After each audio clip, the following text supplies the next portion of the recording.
En el capítulo anterior, ataque republicano en Teruel. Asume Negrín y la República inicia una estrategia militar y política más agresiva. Sus ejércitos ocupan Teruel y se toman medidas para consolidar el frente interno. Barcelona es la nueva sede del gobierno republicano. Franco también arma su estructura política y avanza hacia la conformación de su primer gabinete.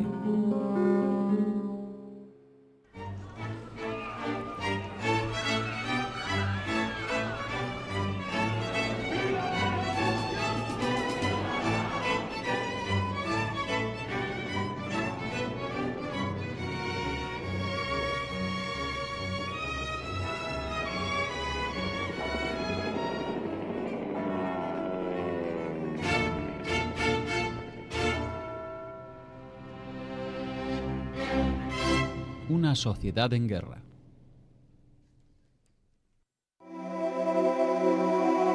El 21 y 22 de julio de 1936, los titulares de los diarios de la zona dominada por el gobierno de Madrid consideraban que la sublevación del 18 de julio había sido derrotada. El hecho de que la rebelión no hubiera podido hacer pie en las regiones más prósperas y adelantadas de España era una de las causas de ese optimismo. Se pensaba que todo terminaría rápido con la ratificación de los ideales republicanos y un mayor apoyo al gobierno del Frente Popular. La realidad fue otra. Los partidarios del alzamiento no habían triunfado, pero estaban avanzando y ocupaban más territorio. Al comienzo de la rebelión militar, en los grandes centros urbanos leales a la República, cundió un gran desorden. El poder estaba en la calle. Militantes de partidos de izquierda y sindicatos tomaron rápidamente la iniciativa.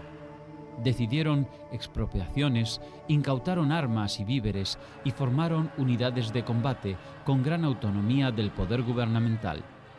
Madrid y Barcelona fueron escenarios de acciones que trastocaron definitivamente la vida cotidiana de sus habitantes. La gente empadronada se organizaron, en concreto en Madrid se organizaron comités de vecinos. Los comités de vecinos, por regla general, estuvieron muy ligados a partidos y sindicatos, igual que lo habían estado las milicias. Pensar que la milicia de Artes Blancas, que a mí me parece un nombre precioso, es la milicia de los panaderos, porque el sindicato de panadería se llama de Artes Blancas. Pues bien, las comunidades de vecinos se organizan comités de vecinos que se preocupan, por un lado, de controlar la seguridad del edificio. También que las puertas no se cierren a una hora determinada, porque hay toque de queda, que no salga gente, que no se suba a los tejados, porque evidentemente desde los tejados se pueden hacer señales a los aviones enemigos, porque en Madrid y en toda España hubo lo que se denominó la quinta columna, es decir, los, espías y fuerzas o partisanos, si queremos, del grupo contrario.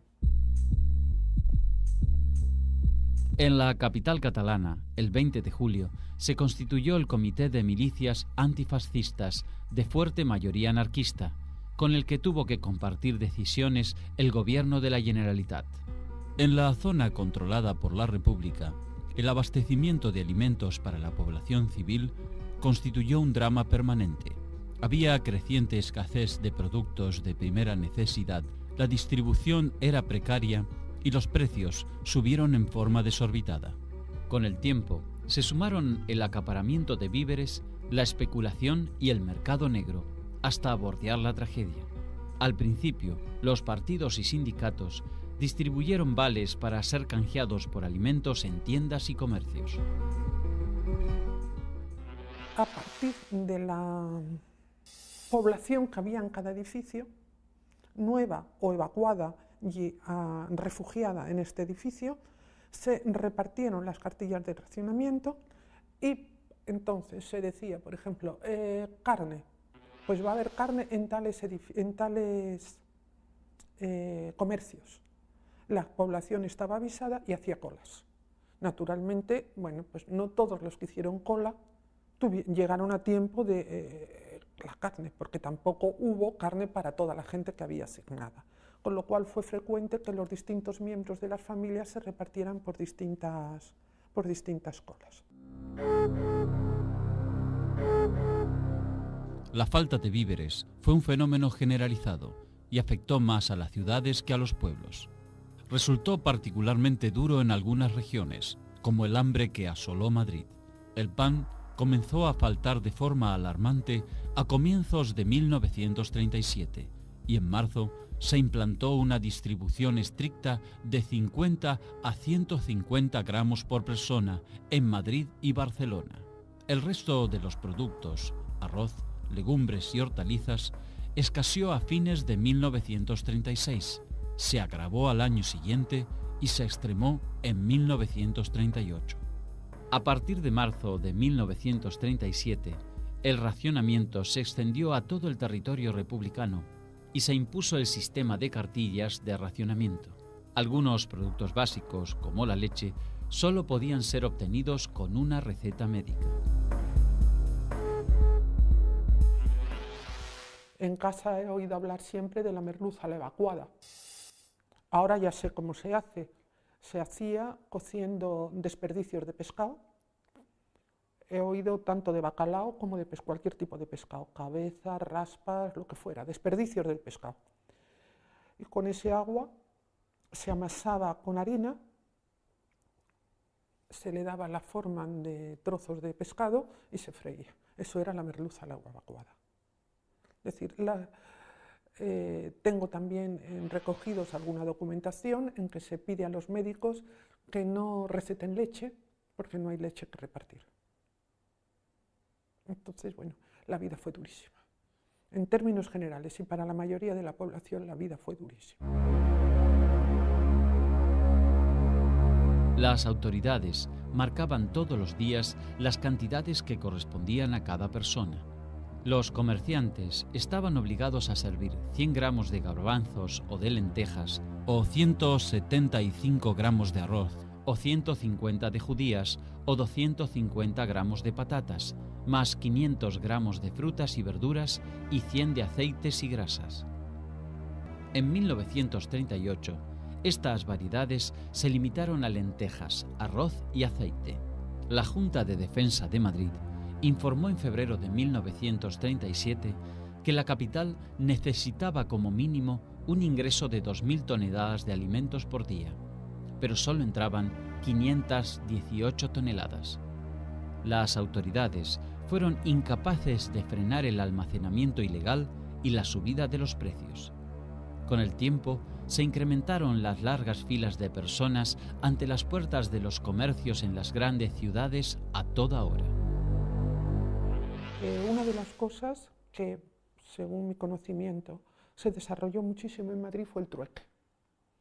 En la zona de la calle de Torrijos, hoy Conde de Peñalver, se organizó un sistema de mercado en el que se cambiaba de todo. Y evidentemente, bueno, pues este fue el sistema. Luego hubo también algún tipo de remesas internacionales, hubo leche que enviaban grupos, sobre todo cuáqueros norteamericanos, hubo también envíos de leche por parte de Suiza, y la Unión Soviética mandó también alimentos, sobre todo carne en lata. Si leemos las memorias de la gente de la época, si repasamos la prensa, yo en algún momento he publicado una receta que dice cómo hacer mayonesa sin huevo. En la zona nacional, la situación fue otra y sirvió de base para la propaganda política de los sublevados. Tuvieron dos ventajas iniciales: ocuparon las regiones productoras de alimentos y, segundo, no debían abastecer a grandes urbes que absorbieran los principales recursos alimenticios. Por su propia concepción, imponían una organización muy rígida que marcaba como prioridad absoluta la alimentación de las tropas y un estricto control de precios. La propaganda franquista mostraba imágenes de abundancia en la zona nacional, en contraste con el desabastecimiento y carestía en las ciudades no sometidas.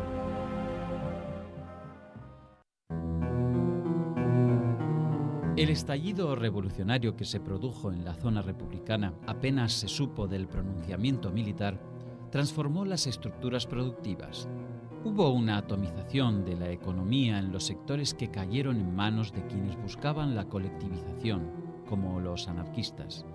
Los socialistas y comunistas querían un mayor control del Estado, pero la actividad económica nunca volvió al ritmo anterior. La fuerte presencia sindical obligó a los gobiernos, en algunos casos, a adoptar medidas de emergencia. En Cataluña, donde el peso del movimiento anarquista era considerable, la Generalitat decretó aumentos de sueldos, reducción de la jornada laboral, rebaja en los alquileres y, sobre todo, la colectivización de las empresas. La abolición abrupta de la lógica capitalista también generó un inusitado descenso en la productividad laboral. La excepción se produjo en el País Vasco, reducido a poco más que Vizcaya, donde el control del moderado Partido Nacionalista Vasco impidió alteraciones extremas en la vida cotidiana de sus habitantes, por lo menos hasta que la guerra golpeó sus fronteras. En un primer momento la producción tiene que seguir adelante y se crean comités de empresa, comités obreros que llevan adelante la gestión. Esta gestión, en los casos de pequeñas empresas, muchas veces es el antiguo patrón, el antiguo propietario, el que la asume con la aquiescencia o la solicitud de los obreros. En el caso de empresas de una cierta magnitud, aparecen colectivos en los cuales rápidamente se toma la dirección a aquellos grupos que, fundamentalmente combativos y organizados, anarquistas, por ejemplo, posteriormente comunistas, van a tomar la dirección. En el campo de la industria, pues, aparecerán unas consejerías de la Generalitat y aparecerán unos organismos nuevos que van a impulsar toda la movilización de la industria hacia los abastecimientos y hacia la creación, potenciación de la industria de guerra. En Madrid, la exaltación revolucionaria inicial iba a dejar paso a preocupaciones más cotidianas. El dinero comenzó a escasear al ritmo del avance de las columnas africanas y empeoró el desabastecimiento de productos de primera necesidad. A su vez, la presencia de heridos ante un frente demasiado próximo obligó a adoptar medidas sanitarias extremas y la llegada de refugiados de los pueblos, así como la evacuación masiva de los habitantes de los suburbios, generaron hacinamiento y desamparo. 2 meses después del pronunciamiento, las bombas de los aviones impactaban sobre la capital, que en adelante recibiría también el fuego de artillería. De las alegres excursiones a Toledo para ver el sitio del Alcázar, se pasó a los gestos de alarma y a la decisión de resistir a cualquier precio. La consigna de "no pasarán" se transformó en un símbolo de la determinación de sus habitantes, pero también de sus sufrimientos. Madrid vivió desabastecida y pasó hambre y privaciones durante los 997 días que duró el asedio.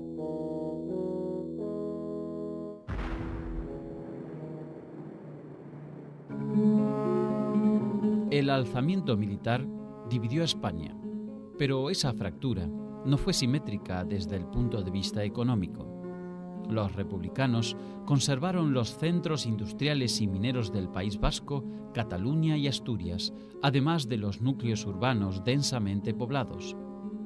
Los nacionales, por su parte, extendieron su dominio sobre regiones de explotación agrícola-ganadera y su control sobre las aguas territoriales les permitió un acceso fácil a los recursos pesqueros.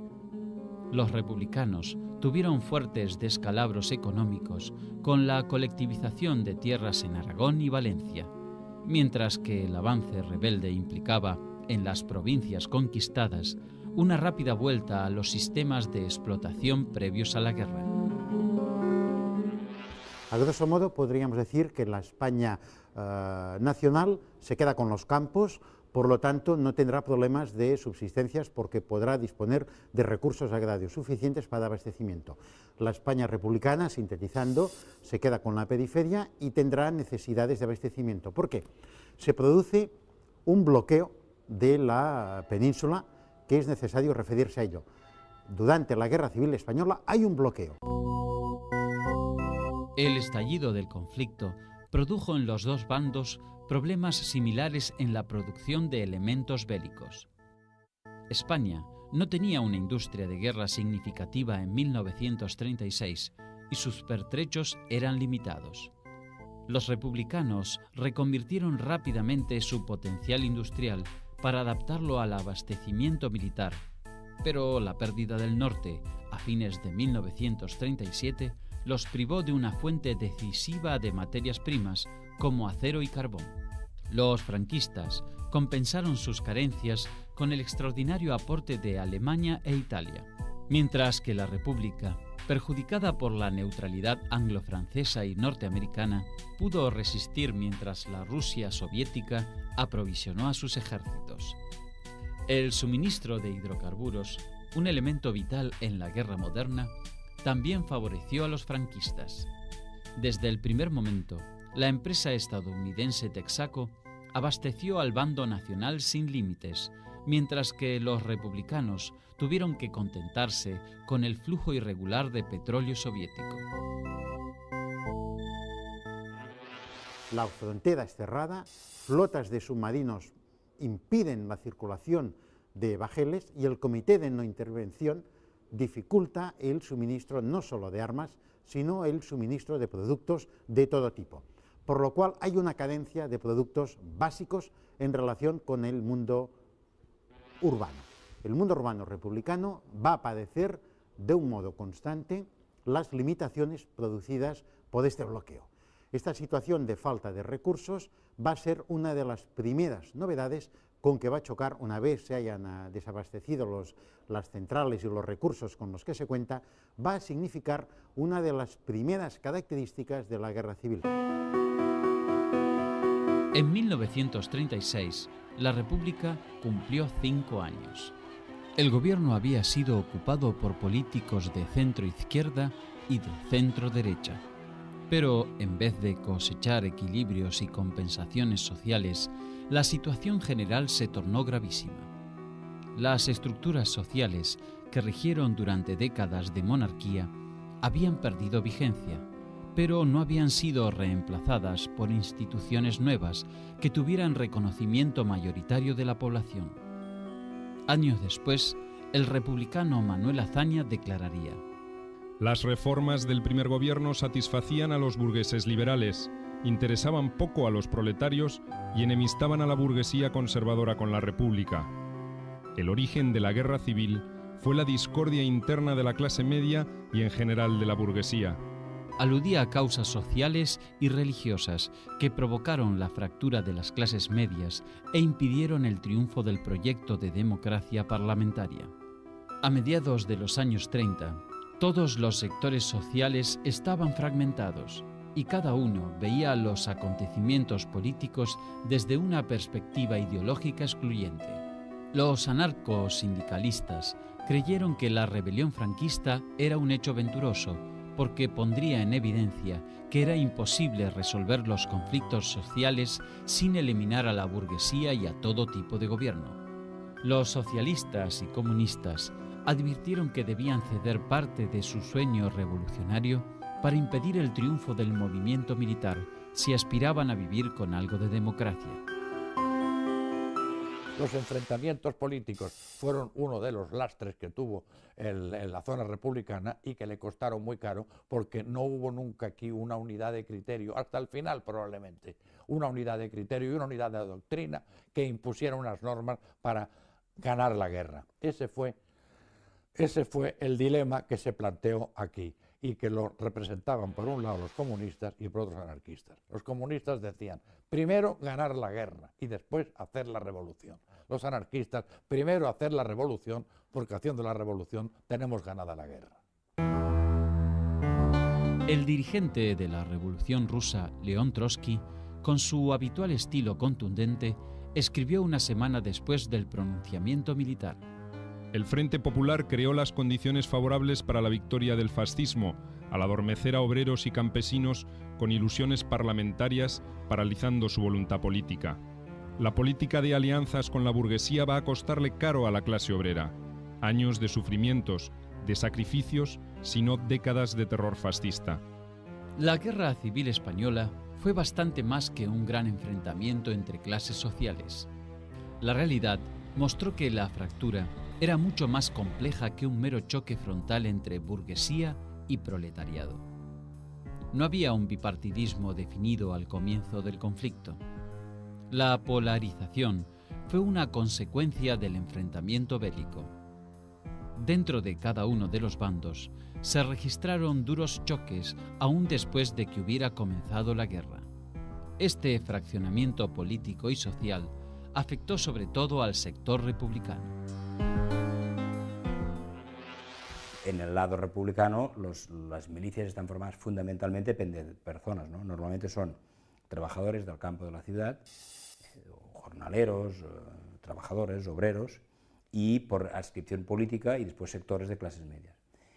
Con una salvedad, ¿no? En Cataluña y en el País Vasco hay sectores republicanos de gente acomodada que son republicanos. Esto también en algunas zonas de Valencia, algún núcleo de Madrid, pero en otras zonas de España es más raro encontrar esto, ¿no? Y después la mayoría de milicianos son gente que forman parte en Cataluña de la CNT-FAI, como sector mayoritario, como grupo anarquista, y en el resto de España mayoritariamente son opciones más alrededor de extracciones de sindicatos socialistas, que con el paso de la guerra el predominio casi poco a poco va siendo comunista. Las milicias expresaron la mística y la ideología de cada bando con una fuerza y pasión desbordantes. Una proporción significativa de las fuerzas armadas de cada sector estaba integrada por voluntarios. Las movilizaciones fueron particularmente importantes entre los seguidores de la República.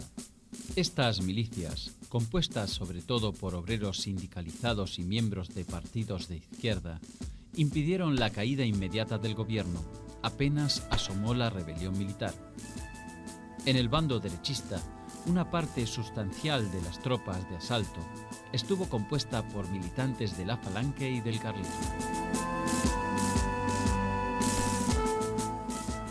Hubo también fuerzas populares que luchaban por el franquismo, sobre todo, digamos, en la parte de lo que podríamos decir la Vega del Duero y en la parte de Navarra, que son gente carlistas, de gente de producción carlista, y además muchos de ellos procedentes del pueblo, gente normal y corriente, ¿no? Después, en zonas que fueron ya dominadas desde el principio de la guerra por los franquistas, gente que fueron, bajo autoridad militar, fueron llamados a filas, por ejemplo, toda la parte de Galicia, que fue desde el principio, o las zonas de Aragón en manos rebeldes, en manos franquistas, ¿no? Es decir, hubo pequeños lugares donde el franquismo fue también un fenómeno, donde sectores de la población popular se añadió. La mayoría de ellos, de los sectores franquistas, son sectores bienestantes, son sectores económicamente que quieren mantener la sociedad de privilegios. Y después sectores que, en razón de su adhesión o sus creencias religiosas, se adhieren al franquismo. En líneas generales, los grupos sociales urbanos, el proletariado industrial, la burguesía mediana y pequeña y las profesiones liberales estuvieron junto a la República. De ahí que las principales ciudades fueran leales al gobierno hasta su conquista por la fuerza militar franquista. El proletariado de las ciudades fue el eje y el centro indiscutido de la defensa de la República, pero adolecía de una profunda división en su propio seno. Un grupo importante, el anarquista, rechazaba el Estado liberal, centralista y parlamentario y abogaba por la implantación directa del colectivismo social. Otro sector, expresado por el socialismo y el comunismo, pasó pronto de los enunciados revolucionarios a consignas más atractivas para los pequeños productores y las clases medias. En cambio, el mundo agrario quedó fracturado por el problema de la propiedad de la tierra. De un lado, los dueños, y del otro, el campesinado sin posesiones. La sublevación triunfó en las zonas donde había predominio de propiedades pequeñas y medianas y casi no existía el campesinado sin tierras. Así ocurrió en Galicia, Navarra, Castilla-León y la mayor parte de Aragón. En el territorio típico del latifundio, como Andalucía, la sublevación militar triunfó por la falta de organización que imponía el anarcosindicalismo y su carencia de coordinación con el sindicalismo obrero.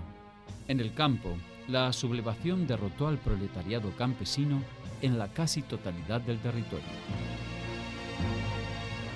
La crisis que desembocó en el golpe de Estado y en la guerra civil venía arrastrada por que naturalmente existían de España dos conceptos. Un concepto que era el concepto de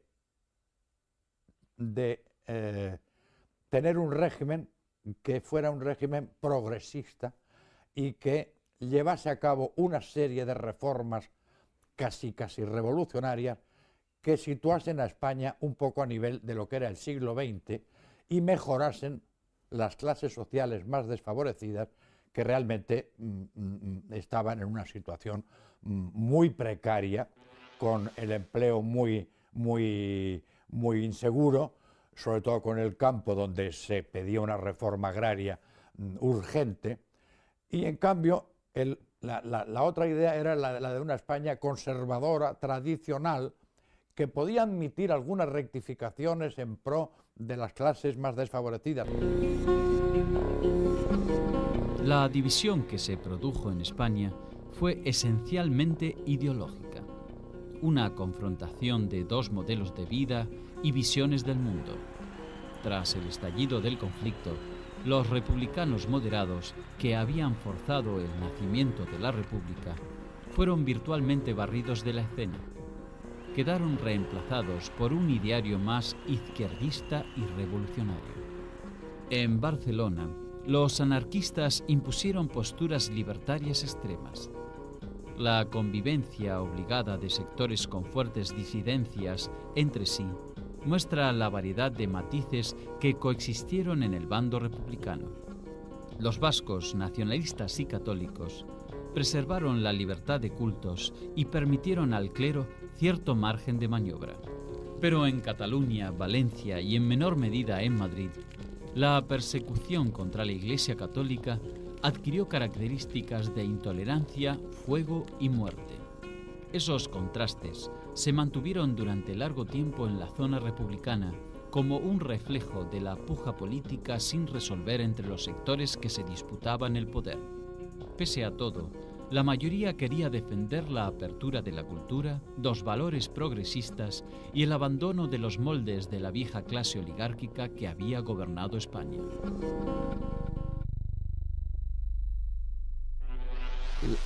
La condición de pobre en España era una condición admitida. A los pobres se les iba a dar algo, ¿verdad? Porque se reconocía que según la estructura social de un liberalismo económico, pues había una clase que era una clase pobre y que había que de cuando en cuando darle algunos donativos. Los otros, claro, la otra parte lo que pretendía no eran donativos ni caridad, lo que pretendía era justicia social. Entonces, el problema de la justicia social era uno de los problemas que dividían mayormente a la España conservadora de la España progresista, que podríamos decir. La República se vio enriquecida por aportes culturales y literarios de orígenes muy variados. Desde Antonio Machado a Pablo Iglesias y Anselmo Lorenzo, con sus propios estilos y calidades. El ideario republicano estuvo presente en diarios, en libros, en carteles que contenían un esfuerzo propagandístico singular para la época y en un despliegue notable de actividades culturales tanto en el frente como en la retaguardia. En muchos casos, como el de escritores y poetas, León Felipe, Miguel Hernández, Rosa Chacel o José Bergamín, ese compromiso no será tan fogosamente militante como el de Rafael Alberti. Las encuestas sobre qué querrás tú ser, qué querrás hacer tú cuando acabe la guerra, la mayoría debido al clima que se había creado, todo el mundo quería estudiar, quería ser algo. Los hombres de carreras, abogados, médicos que estaban con la República, estaban también codo con el pueblo. Y todo eso hizo que realmente hubiera un esfuerzo muy bonito y muy noble para conseguir que la gente se interesase. Alberti, Miguel Hernández, los poetas que están haciendo la República, Pedro Garfias, todos ellos hacían recitales de poesía ambulantes, ¿comprendes? Y en eso hacían que la gente empezase a interesarse, a oír una voz nueva y a oír unas cosas, un mensaje nuevo, que es el que les ilustraba a ellos y los que le hacía aspirar a conseguir una cultura. En el bando nacional, las razones ideológicas tuvieron parámetros más directos y precisos para justificar la rebelión. Era unánime explicar que todo se había hecho en defensa de los valores tradicionales. Había convicción de que el orden y la autoridad fueron necesarios para salvar a la patria de la anarquía. Era una lucha para rescatar a la España cristiana de la barbarie marxista y el ejército era la columna vertebral de esa cruzada. A diferencia de lo que ocurrió en el campo republicano, en el franquismo los intelectuales actuaron con un absoluto compromiso militante, aunque sometidos y dirigidos desde una jerarquía verticalista. Lo demostraron los casos de José María Pemán y José P. Martín, el encargado de la educación media y superior en la Junta Técnica de Burgos. Lo cierto es que la mayoría de los intelectuales que se comprometieron con la República, hay como una especie de prueba del 9, ¿no? De una prueba que se puede mostrar. Todos los que tuvieron que exiliarse y no pudieron volver, estos eran realmente antifranquistas. Muchos otros hicieron cosas rarísimas, pero como han tenido gran predicción histórica y literaria, pues en fin, es indudable de que personas como Picasso, que vivía fuera ya, su compromiso con la República, personas como Miró, que nunca se aceptaron al franquismo, pero hubo otras que sí, algunas sorprendentes, por ejemplo, gente que se adaptaron de una forma, no discuto sus méritos académicos científicos, pero en aspecto político, Gregorio Marañón tuvo una actitud más que la historia le condena mucho. Incluso Jorge Guillén, que tuvo unos años de adaptación al franquismo, después se fue porque no podía vivir en la España franquista, pero cuidado, El tema educativo tuvo preeminencia en ambas zonas. En el bando republicano, la eliminación de la influencia religiosa en vigor a partir de la Constitución Republicana de 1931 adquirió una importancia trascendental una vez estallado el conflicto. En el franquista, esa influencia fue restablecida de inmediato como parte indisoluble de esos valores tradicionales que pretendían preservar. Posteriormente, el ideario falangista incorporó esos principios dentro del ideario del régimen y el mensaje fue mucho más monolítico, propio de un Estado totalitario, aunque compartiendo el espacio ideológico con los católicos. La mujer en la guerra, una cosa que es muy importante, la mujer en la guerra, pues de golpe y porrazo, es la que tiene que tirar adelante las fábricas, la que tiene que trabajar en las fábricas, la que tiene que llevar el peso, no solamente a la sociedad, porque el hombre está en el frente, sino que muchas actuaciones están en función de que la mujer es la que tiene que responder al funcionamiento de una sociedad en guerra que tiene muchas necesidades. Y lo cierto que esto provocó un cambio, una apertura muy grande en esta mujer en aquel momento. Un factor decisivo para la definición del conflicto armado que estalló en 1936 fue la posición que adoptó la jerarquía de la Iglesia Católica.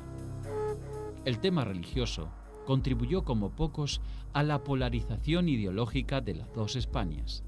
La Segunda República había alterado las relaciones históricas de poder entre el Estado y la Iglesia, y las medidas reformistas de 1931, teñidas de revanchismo anticlerical, agrandaron las grietas. El sector mayoritario del catolicismo había mantenido una posición de creciente enfrentamiento con la República en el primer bienio, pero se replegó durante el gobierno de las derechas a un discreto segundo plano.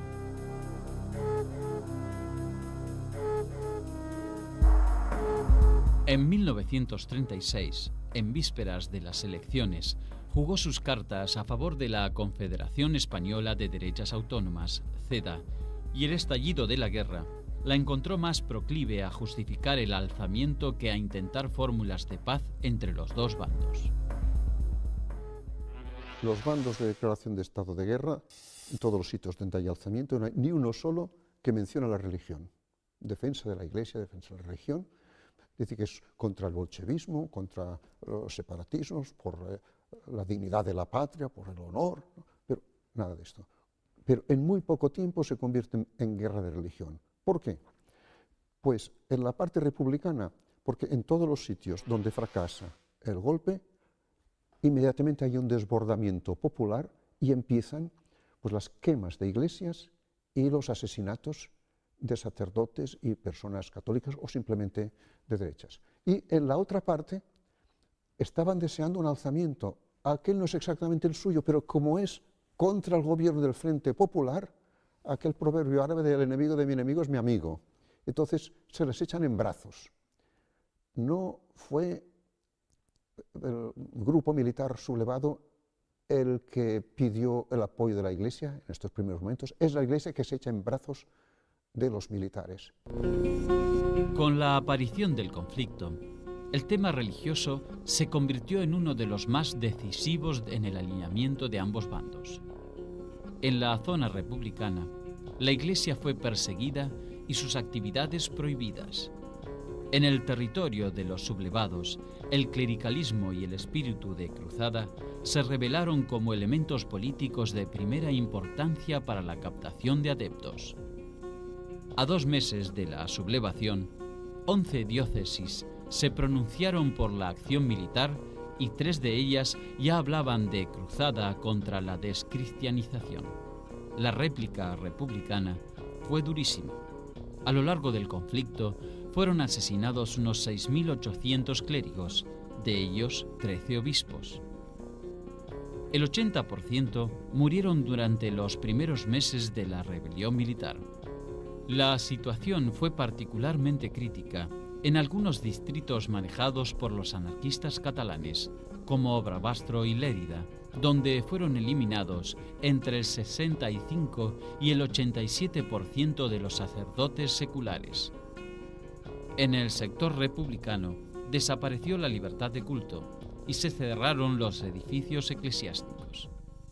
El dirigente comunista disidente Andreu Nin proclamó en agosto de 1936: La clase obrera ha resuelto el problema de la Iglesia sencillamente no dejando en pie ni siquiera una. Hemos suprimido los sacerdotes, las iglesias y el culto. El secretario general del Partido Comunista, José Díaz, declaró: En las provincias que gobernamos, la Iglesia no existe. España ha sobrepasado en mucho la obra de los soviets, porque la Iglesia en España está hoy aniquilada.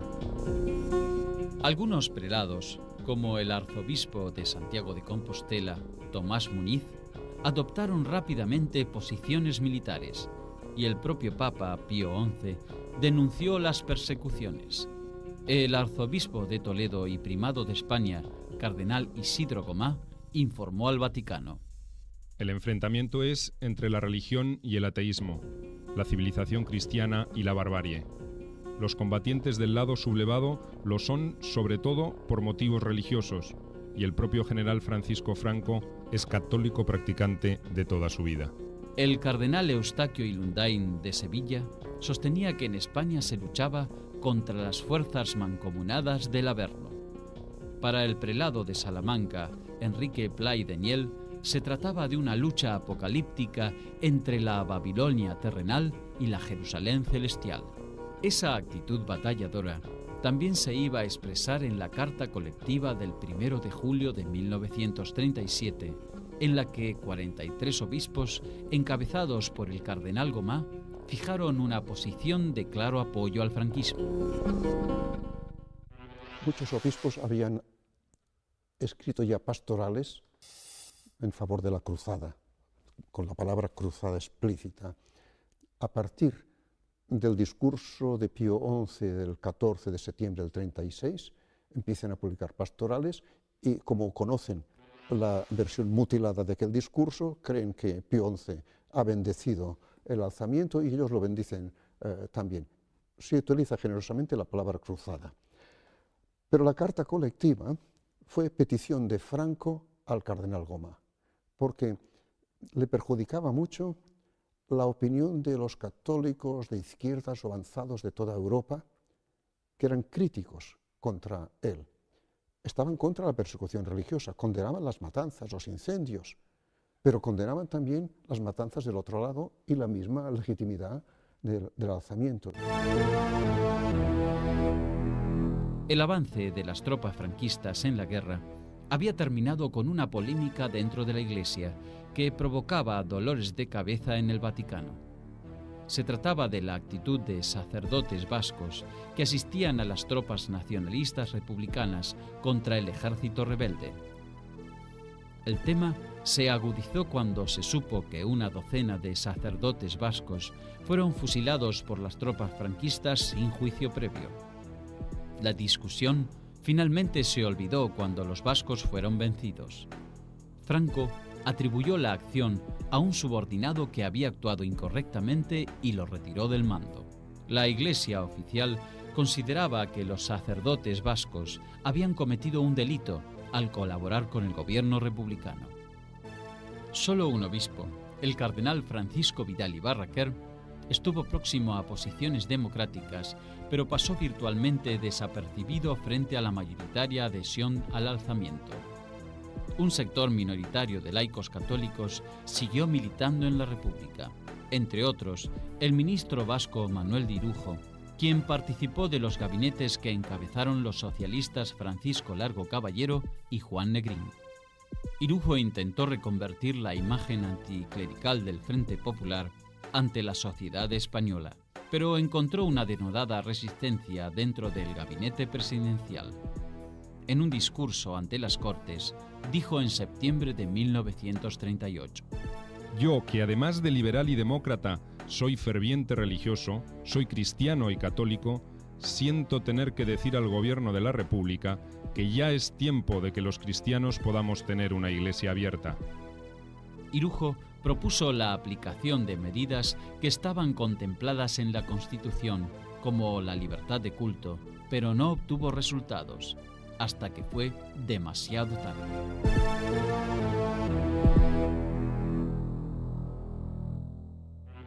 La actitud de Pío XI ante la persecución religiosa en la zona republicana y también la persecución de los católicos vascos contrarios al alzamiento, pues es la misma, de condena de estas muertes. En el caso de la zona republicana, ya en el Observatorio Romano habían salido algunos artículos denunciándola.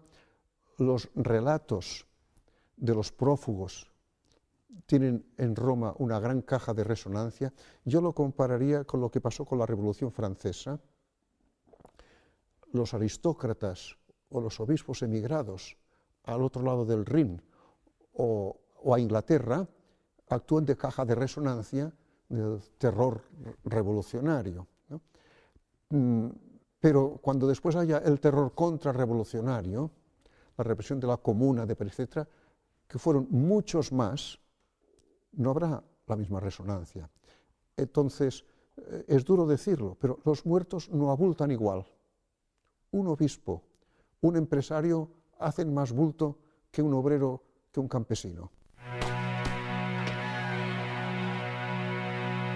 La sociedad española mostró que estaba profundamente desgarrada cuando estalló el alzamiento militar de 1936. Las hondas fracturas que recorrían el cuerpo social de España de los años 30 le agregaron aún más dolor a los trágicos enfrentamientos políticos que se desataron en julio de 1936. La economía, la cultura, la religión, todos querían aportar a la supremacía de su sector y a la eliminación del contrario. Pocas voces pacificadoras se escucharon por aquellos días. Así solo podían generarse más tragedias, como las que efectivamente se producirían en poco tiempo.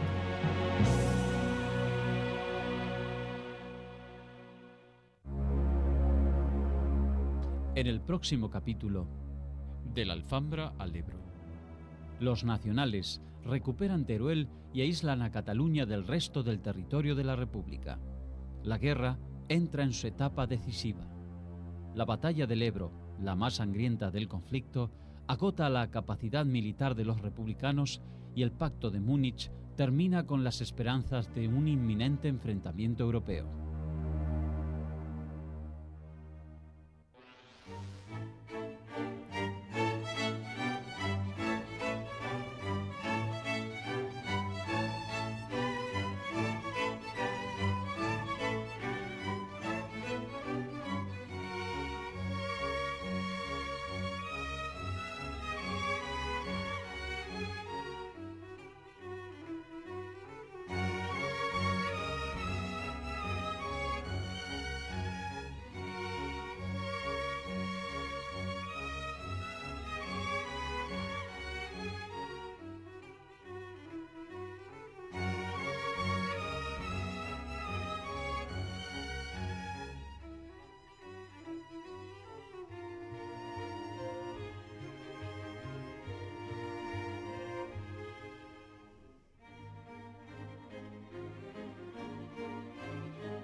Alcázar se pasó a los gestos de alarma y a la decisión de resistir a cualquier precio.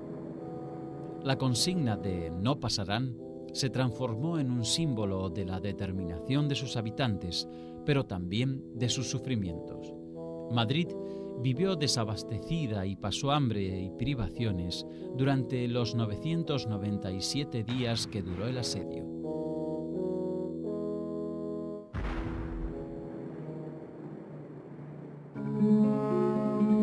El alzamiento militar dividió a España, pero esa fractura no fue simétrica desde el punto de vista económico. Los republicanos conservaron los centros industriales y mineros del País Vasco, Cataluña y Asturias, además de los núcleos urbanos densamente poblados. Los nacionales, por su parte, extendieron su dominio sobre regiones de explotación agrícola-ganadera y su control sobre las aguas territoriales les permitió un acceso fácil a los recursos pesqueros. Los republicanos tuvieron fuertes descalabros económicos con la colectivización de tierras en Aragón y Valencia, mientras que el avance rebelde implicaba, en las provincias conquistadas, una rápida vuelta a los sistemas de explotación previos a la guerra. A grosso modo podríamos decir que la España nacional se queda con los campos, por lo tanto no tendrá problemas de subsistencias porque podrá disponer de recursos agrarios suficientes para abastecimiento. La España republicana, sintetizando, se queda con la periferia y tendrá necesidades de abastecimiento. ¿Por qué? Se produce un bloqueo de la península que es necesario referirse a ello. Durante la Guerra Civil Española hay un bloqueo. El estallido del conflicto produjo en los dos bandos problemas similares en la producción de elementos bélicos. España no tenía una industria de guerra significativa en 1936 y sus pertrechos eran limitados. Los republicanos reconvirtieron rápidamente su potencial industrial para adaptarlo al abastecimiento militar, pero la pérdida del norte a fines de 1937 los privó de una fuente decisiva de materias primas como acero y carbón. Los franquistas compensaron sus carencias con el extraordinario aporte de Alemania e Italia, mientras que la República, perjudicada por la neutralidad anglo-francesa y norteamericana, pudo resistir mientras la Rusia soviética aprovisionó a sus ejércitos. El suministro de hidrocarburos, un elemento vital en la guerra moderna, también favoreció a los franquistas. Desde el primer momento, la empresa estadounidense Texaco abasteció al bando nacional sin límites, mientras que los republicanos tuvieron que contentarse con el flujo irregular de petróleo soviético. La frontera es cerrada, flotas de submarinos impiden la circulación de bajeles y el Comité de No Intervención dificulta el suministro no solo de armas, sino el suministro de productos de todo tipo. Por lo cual hay una carencia de productos básicos en relación con el mundo urbano. el mundo urbano republicano va a padecer de un modo constante las limitaciones producidas por este bloqueo. Esta situación de falta de recursos va a ser una de las primeras novedades con que va a chocar una vez se hayan desabastecido las centrales y los recursos con los que se cuenta, va a significar una de las primeras características de la guerra civil. En 1936, la República cumplió 5 años. El gobierno había sido ocupado por políticos de centro-izquierda y de centro-derecha. Pero en vez de cosechar equilibrios y compensaciones sociales, la situación general se tornó gravísima. En el capítulo anterior, ataque republicano en Teruel. Asume Negrín y la República inicia una estrategia militar y política más agresiva. Sus ejércitos ocupan Teruel y se toman medidas para consolidar el frente interno. Barcelona es la nueva sede del gobierno republicano. Franco también arma su estructura política y avanza hacia la conformación de su primer gabinete.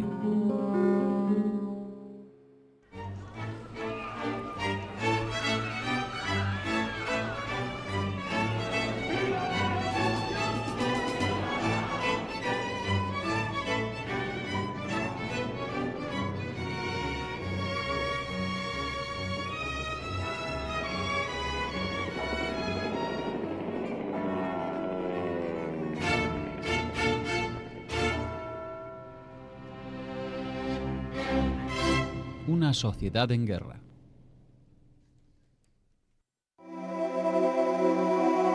El 21 y 22 de julio de 1936, los titulares de los diarios de la zona dominada por el gobierno de Madrid consideraban que la sublevación del 18 de julio había sido derrotada.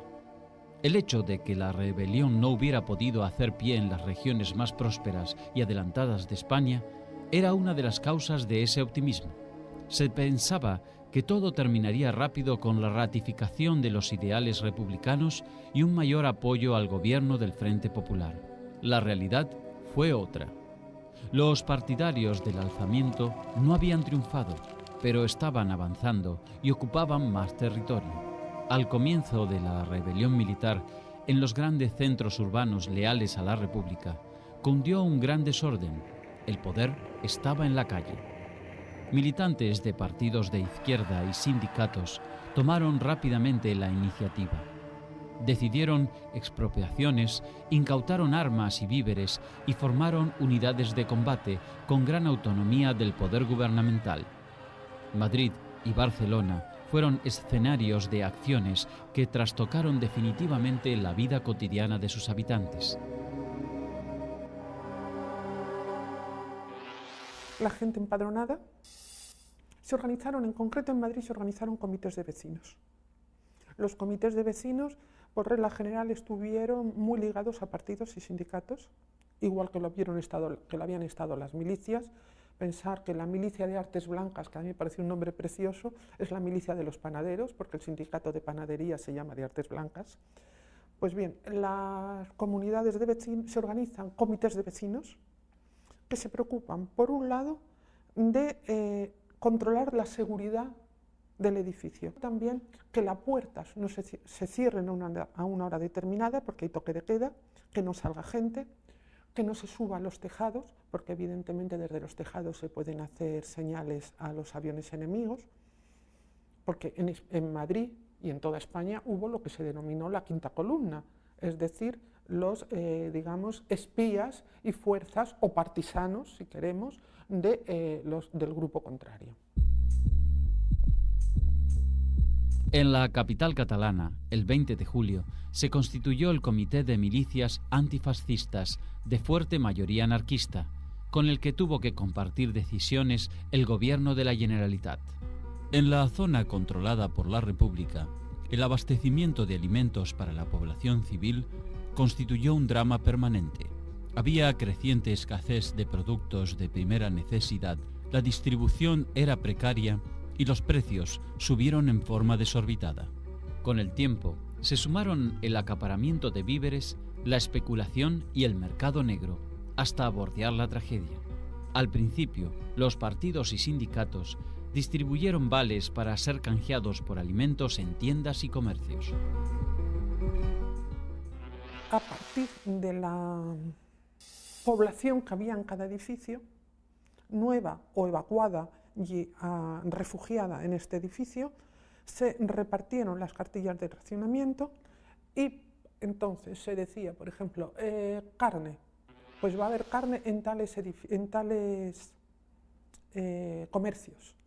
La población estaba avisada y hacía colas. Naturalmente, bueno, pues no todos los que hicieron cola llegaron a tiempo de la carne, porque tampoco hubo carne para toda la gente que había asignada.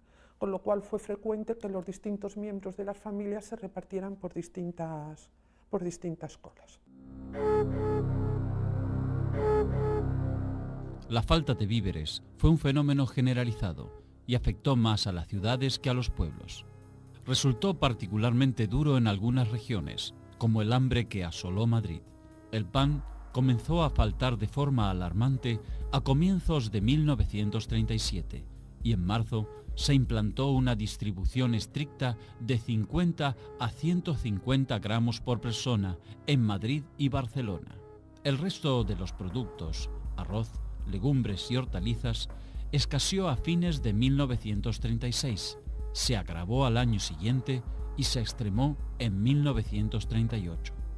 A partir de marzo de 1937, el racionamiento se extendió a todo el territorio republicano y se impuso el sistema de cartillas de racionamiento. Algunos productos básicos, como la leche, solo podían ser obtenidos con una receta médica. En casa he oído hablar siempre de la merluza, la evacuada. Ahora ya sé cómo se hace. Se hacía cociendo desperdicios de pescado. He oído tanto de bacalao como de cualquier tipo de pescado, cabezas, raspas, lo que fuera, desperdicios del pescado. Y con ese agua se amasaba con harina, se le daba la forma de trozos de pescado y se freía. Eso era la merluza, la evacuada. Es decir, tengo también recogidos alguna documentación en que se pide a los médicos que no receten leche, porque no hay leche que repartir. Entonces, bueno, la vida fue durísima. En términos generales y para la mayoría de la población la vida fue durísima. Las autoridades marcaban todos los días las cantidades que correspondían a cada persona. Los comerciantes estaban obligados a servir 100 gramos de garbanzos o de lentejas, o 175 gramos de arroz, o 150 de judías, o 250 gramos de patatas, más 500 gramos de frutas y verduras y 100 de aceites y grasas. En 1938, estas variedades se limitaron a lentejas, arroz y aceite. La Junta de Defensa de Madrid informó en febrero de 1937 que la capital necesitaba como mínimo un ingreso de 2.000 toneladas de alimentos por día, pero solo entraban 518 toneladas. Las autoridades fueron incapaces de frenar el almacenamiento ilegal y la subida de los precios. Con el tiempo, se incrementaron las largas filas de personas ante las puertas de los comercios en las grandes ciudades a toda hora. Una de las cosas que, según mi conocimiento, se desarrolló muchísimo en Madrid fue el trueque. En la zona de la calle de Torrijos, hoy Conde de Peñalver, se organizó un sistema de mercado en el que se cambiaba de todo. Y evidentemente, bueno, pues este fue el sistema. Luego hubo también algún tipo de remesas internacionales, hubo leche que enviaban grupos, sobre todo cuáqueros norteamericanos. Las estructuras sociales que rigieron durante décadas de monarquía habían perdido vigencia, pero no habían sido reemplazadas por instituciones nuevas que tuvieran reconocimiento mayoritario de la población. Años después, el republicano Manuel Azaña declararía: Las reformas del primer gobierno satisfacían a los burgueses liberales, interesaban poco a los proletarios y enemistaban a la burguesía conservadora con la República. El origen de la guerra civil fue la discordia interna de la clase media y en general de la burguesía. Aludía a causas sociales y religiosas que provocaron la fractura de las clases medias e impidieron el triunfo del proyecto de democracia parlamentaria. A mediados de los años 30, todos los sectores sociales estaban fragmentados y cada uno veía los acontecimientos políticos desde una perspectiva ideológica excluyente. Los anarcosindicalistas creyeron que la rebelión franquista era un hecho venturoso, porque pondría en evidencia que era imposible resolver los conflictos sociales sin eliminar a la burguesía y a todo tipo de gobierno. Los socialistas y comunistas advirtieron que debían ceder parte de su sueño revolucionario para impedir el triunfo del movimiento militar si aspiraban a vivir con algo de democracia. Los enfrentamientos políticos fueron uno de los lastres que tuvo la zona republicana y que le costaron muy caro, porque no hubo nunca aquí una unidad de criterio, hasta el final probablemente, una unidad de criterio y una unidad de doctrina que impusiera unas normas para ganar la guerra. Ese fue el dilema que se planteó aquí y que lo representaban por un lado los comunistas y por otros anarquistas. Los comunistas decían, primero ganar la guerra y después hacer la revolución. Los anarquistas, primero hacer la revolución, porque haciendo la revolución tenemos ganada la guerra. El dirigente de la Revolución Rusa, León Trotsky, con su habitual estilo contundente, escribió una semana después del pronunciamiento militar: el Frente Popular creó las condiciones favorables para la victoria del fascismo, al adormecer a obreros y campesinos con ilusiones parlamentarias, paralizando su voluntad política. La política de alianzas con la burguesía va a costarle caro a la clase obrera. Años de sufrimientos, de sacrificios, sino décadas de terror fascista. La Guerra Civil Española fue bastante más que un gran enfrentamiento entre clases sociales. La realidad mostró que la fractura era mucho más compleja que un mero choque frontal entre burguesía y proletariado. No había un bipartidismo definido al comienzo del conflicto. La polarización fue una consecuencia del enfrentamiento bélico. Dentro de cada uno de los bandos se registraron duros choques aún después de que hubiera comenzado la guerra. Este fraccionamiento político y social afectó sobre todo al sector republicano. En el lado republicano, las milicias están formadas fundamentalmente de personas, ¿no? Normalmente son trabajadores del campo de la ciudad, jornaleros, trabajadores, obreros, y por adscripción política, y después sectores de clases medias. Con una salvedad, ¿no? En Cataluña y en el País Vasco hay sectores republicanos de gente acomodada que son republicanos. Esto también en algunas zonas de Valencia, algún núcleo de Madrid, pero en otras zonas de España es más raro encontrar esto, ¿no? Y después la mayoría de milicianos son gente que forman parte en Cataluña de la CNT-FAI, como sector mayoritario, como grupo anarquista, y en el resto de España mayoritariamente son opciones más alrededor de extracciones de sindicatos socialistas, que con el paso de la guerra el predominio casi poco a poco va siendo comunista. Las milicias expresaron la mística y la ideología de cada bando con una fuerza. Hubo también envíos de leche por parte de Suiza, y la Unión Soviética mandó también alimentos, sobre todo carne en lata. Si leemos las memorias de la gente de la época, si repasamos la prensa, yo en algún momento he publicado una receta que dice cómo hacer mayonesa sin huevo. En la zona nacional, la situación fue otra y sirvió de base para la propaganda política de los sublevados. Tuvieron dos ventajas iniciales: ocuparon las regiones productoras de alimentos y, segundo, no debían abastecer a grandes urbes que absorbieran los principales recursos alimenticios.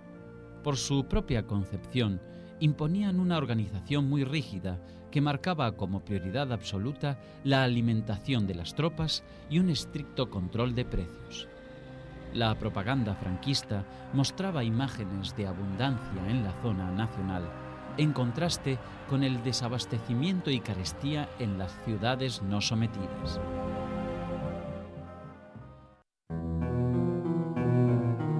El estallido revolucionario que se produjo en la zona republicana apenas se supo del pronunciamiento militar, transformó las estructuras productivas.